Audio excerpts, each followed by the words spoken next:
seguimos, hemos convergido un poquito, seguimos la corriente, pero las preguntas fascinantes siguen ahí. ¿Cuál es mi verdadera relación con la naturaleza? ¿Cuál es el límite de mi acción en ella?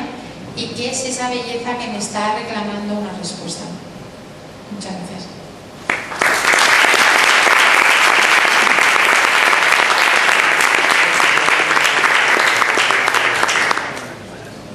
Tenemos tiempo para preguntas.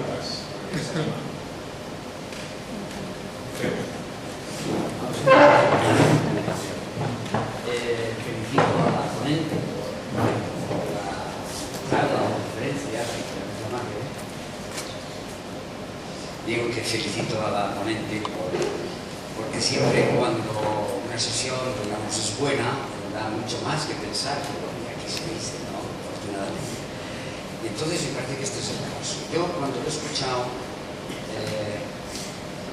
me he sorprendido un poco cómo las nuevas aportaciones que se iban haciendo desde estos distintos puntos de vista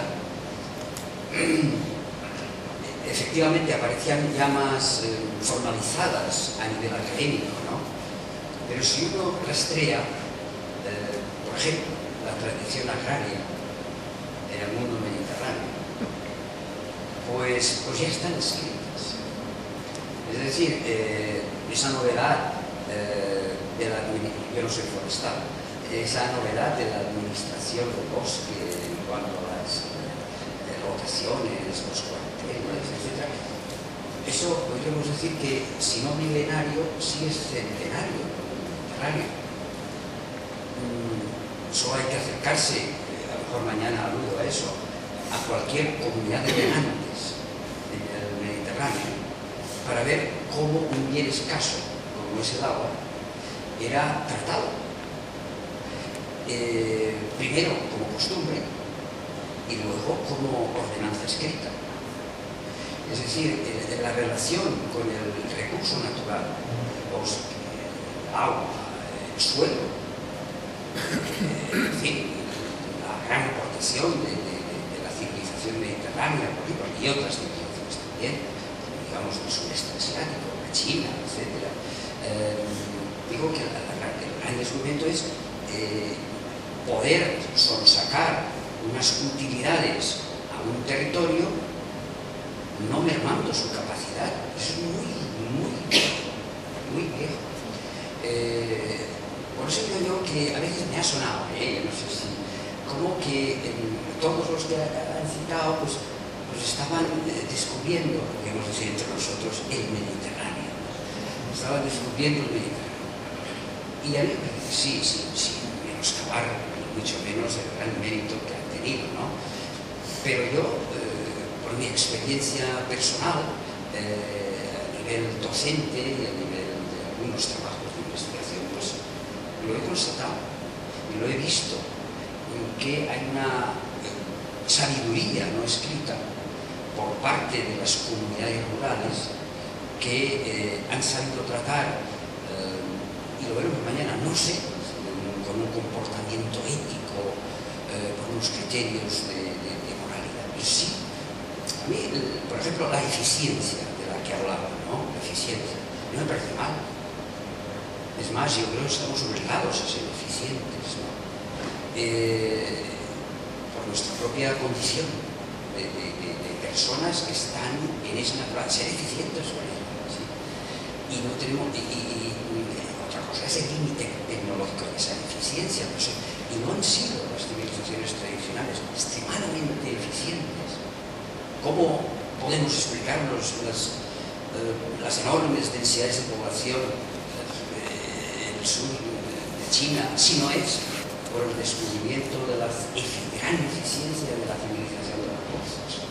Esto es evidente. Pues, a lo mejor no entiendan mi comentario como, no sé cómo decirlo, desmerecedor de todas estas figuras que nos ha citado. Simplemente lo que quiero es subrayar que efectivamente eso es muy viejo. Quizás no se ha escrito, pero es muy viejo. Por ejemplo, la civilización mediterránea.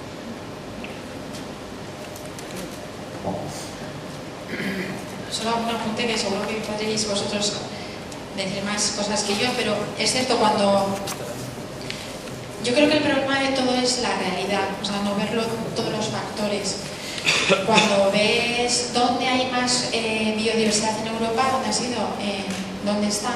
En el Mediterráneo. ¿Por qué? Porque ha habido una integración de todos los factores, ¿no? Entonces, es decir, ¿cómo es posible que lo hemos hecho tan bien y no nos hemos dado cuenta? La dehesa es magnífica. O sea, es una tradición donde está todo armónico.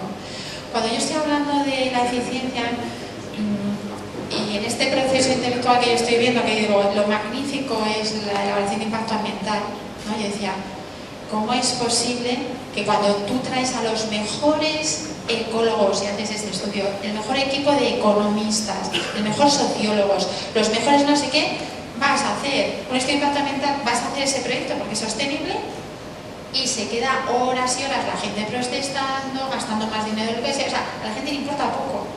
Entonces, me ha llevado a mí a estudiar lo que se llama la resolución de conflictos ambientales, o sea, dónde surgen esos conflictos, por qué surgen. Y una de las cosas, cuando yo hablo de eficiencia, evidentemente hay que ser eficientes, porque no tenemos los recursos para alegremente, sino es no tener en consideración todos los factores. Y el problema más grande que yo me estoy encontrando, o lo que yo veo, este dominio de la ecología y de la ciencia. Yo soy una apasionada de la ciencia, pero entiendo que llega hasta donde llega. Y no puedo pedirle que me responda a todo, porque es que no puede. Entonces, cuando yo quiero resolver el problema de la introducción del oso, que se supone que es solamente científico, no es verdad que sea solamente científico. Y solo estamos escuchando a los ecólogos decir dónde tiene que estar y cómo tiene que ser. Como cuando haces un equipo, y desde el punto de vista también del impacto ambiental, yo hago un equipo estupendo, pero es que yo estoy en esa mentalidad de decir, es que tienes que hacer esto, esto, esto. Y llega un momento que la realidad no. Y en esa burocracia, porque ya estamos pensando por la gente cómo tiene que hacer. Y hay una variedad de personas que, pues, tienen interés porque no haya una carretera y que no se llegue, otros que sí, otros que no. Pero en el fondo todos tenemos el corazón bien hecho y todos queremos un desarrollo sostenible y queremos tener una armonía con el entorno, pero las maneras de llegar a ello me excede la ciencia. Tengo que echar mano de la ciencia, de la sociología, de la economía, de la psicología, de un montón de cosas, como de todos esta variedad de multidisciplinas que tenemos, ¿no? Entonces, ¿qué ha pasado? Que con la cultura mediterránea yo creo que lo hemos integrado. Y hemos roto, o sea, lo que ha valido, en vez de mirarlo, es decir, no, vamos a hacerlo como lo digo yo, ¿no? Entonces ha habido una ruptura. Y a veces cuando se está refiriendo tanto a esta gente, a Leopold, tanto, es que es una honestidad, es decir, estamos haciendo algo mal y ya está. Pero es que ya, como dice Carson, como dice Leopold, dices, pues no. Sobre todo porque yo no puedo poner en palabras, en un contexto distinto, con gente que yo no sé qué hablar. Pero entonces hay un dominio grande de una única visión. Ese es el problema que yo estoy viendo, y no estamos viendo, pues eso, cuál ha sido el éxito de la cultura mediterránea.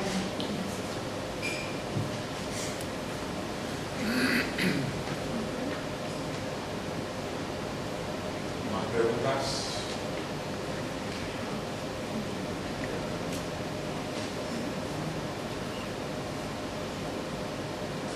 Si no se anima nadie, me animo yo. ¿Cómo encajaría el indigenismo en todo esto? La recuperación de los valores de los pueblos de comillas primitivos. O sea, no entiendo, o sea, si tiene que existir o no, o sea, cada contexto.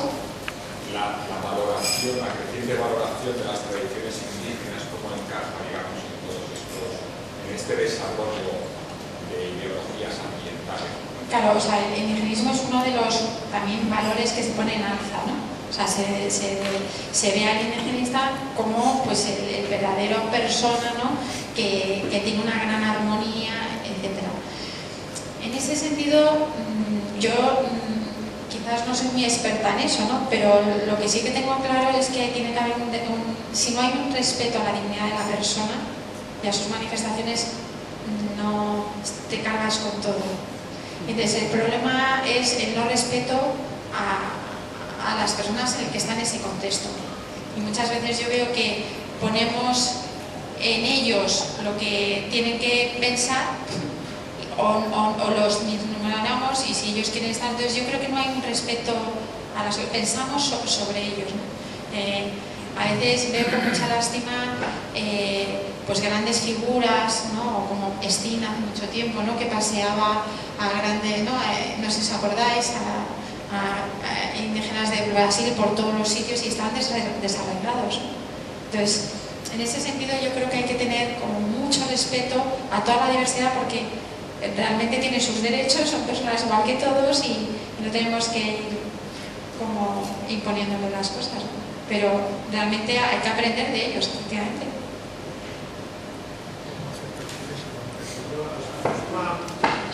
Una frase de Aldo Veo, una cosa está bien cuando representa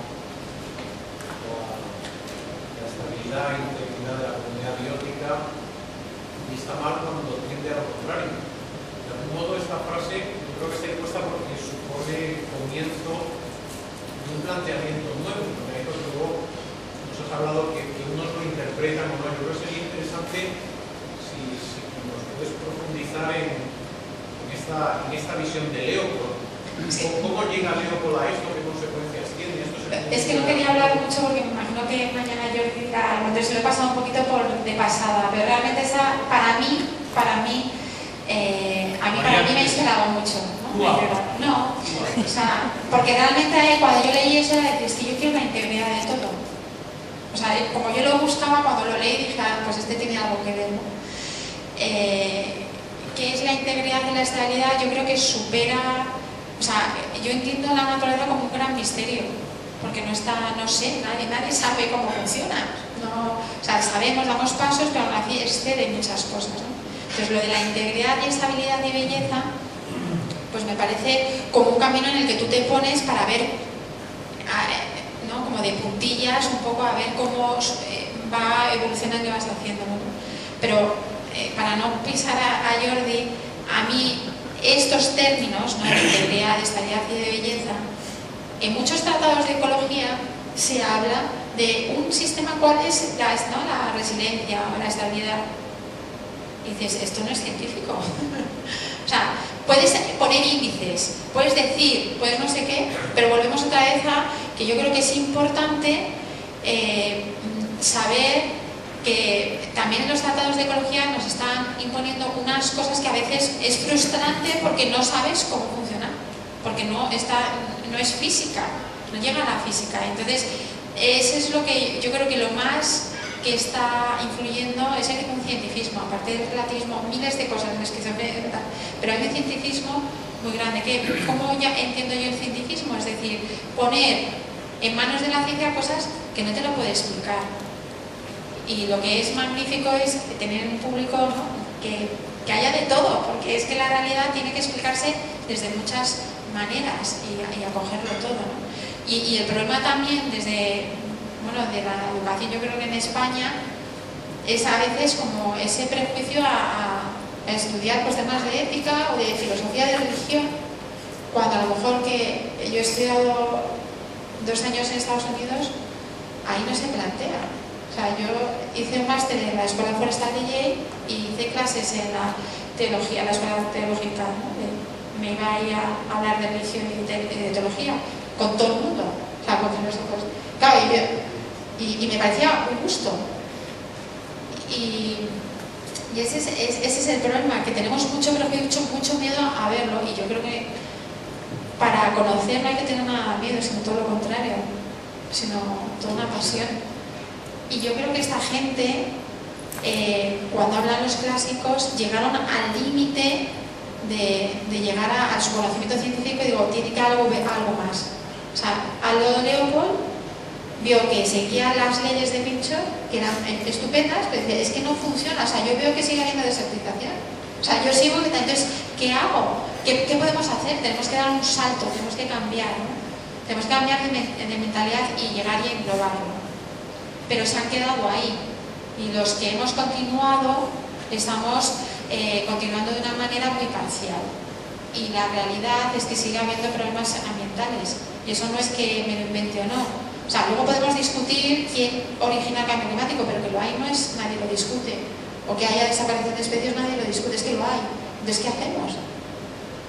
Entonces, ya con el pragmático, pues...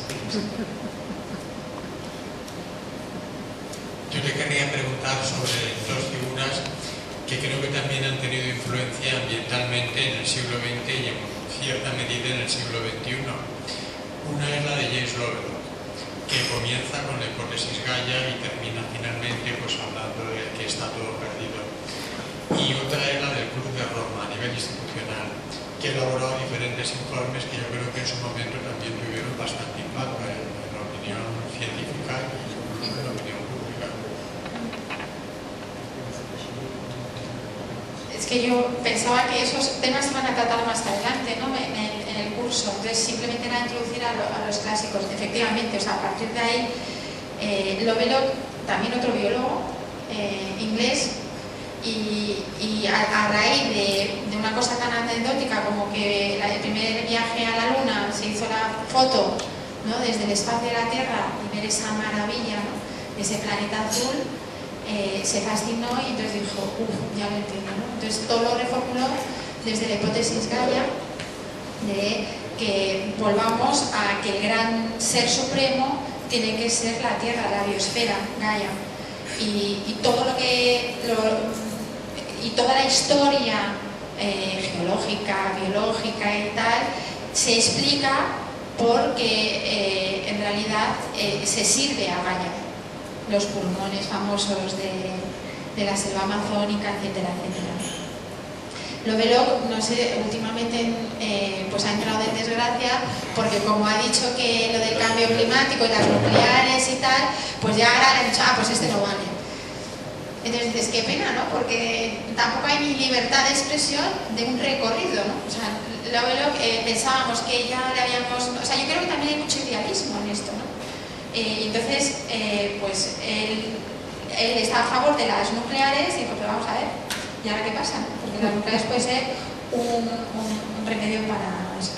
Y claro, el Tratado de Roma, pues efectivamente el Club de Roma y todo lo que es Malthus y la población y todo este límite del desarrollo sostenible, por ejemplo, toda esta manera, pues es otra ideología más dentro de este contexto que hay, ¿no?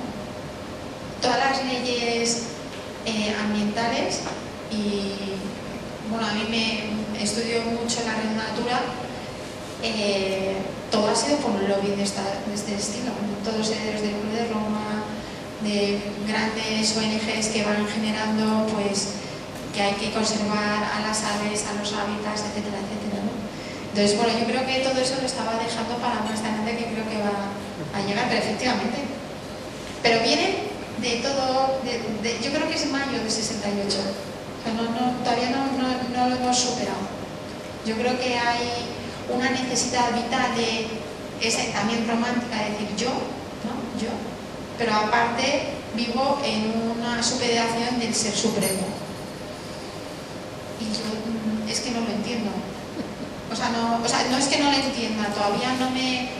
A mí racionalmente me faltan datos, porque como busco la racionalidad, o sea, como deseo una integridad de todo lo creado, me parece una visión parcial buena, necesaria, el desarrollo sostenible, pero claro, luego, claro, me imagino que Diego dirá muchas cosas, pero que es una definición que dice, bueno, ¿y las generaciones futuras cuántos serán? ¿Y qué quieren? ¿Quieren un poquito de todos los recursos que tengamos? Que es un jaleo también filosófico. Entonces estamos generando necesidades para otros que a lo mejor no saben.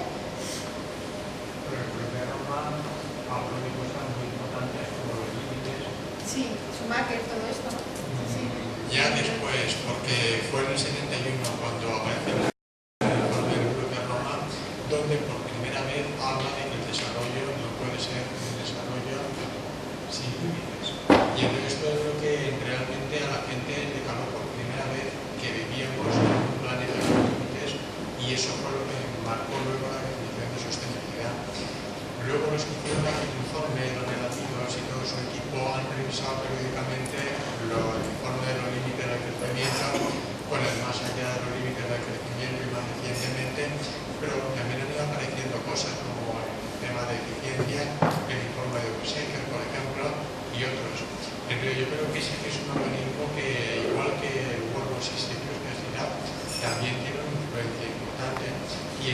crecimiento, aquel informe de los límites del crecimiento, firmado por 100 científicos, varios premios Nobel, sí que supuso un cambio cultural, nuestra manera de entender y de introducir, yo creo, un término clave en el medio ambiente, que es el concepto de límite.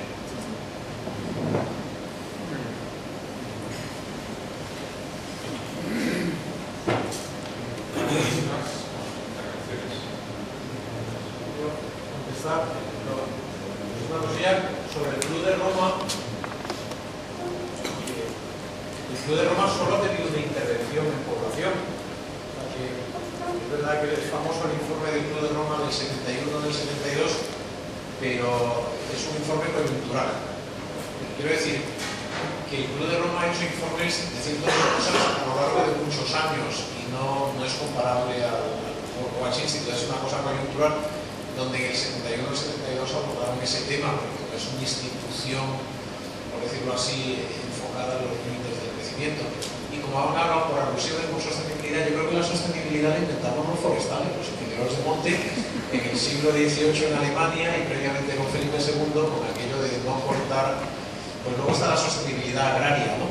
Pero realmente el bosque tiene un pequeño problema respecto a todo lo que es consideración agrícola y de agua, ¿no? Y es que el agua te llueve todos los años, las cosechas las recoges anualmente, pero al menos en mi experiencia en la gestión de bosques no es intuitivo.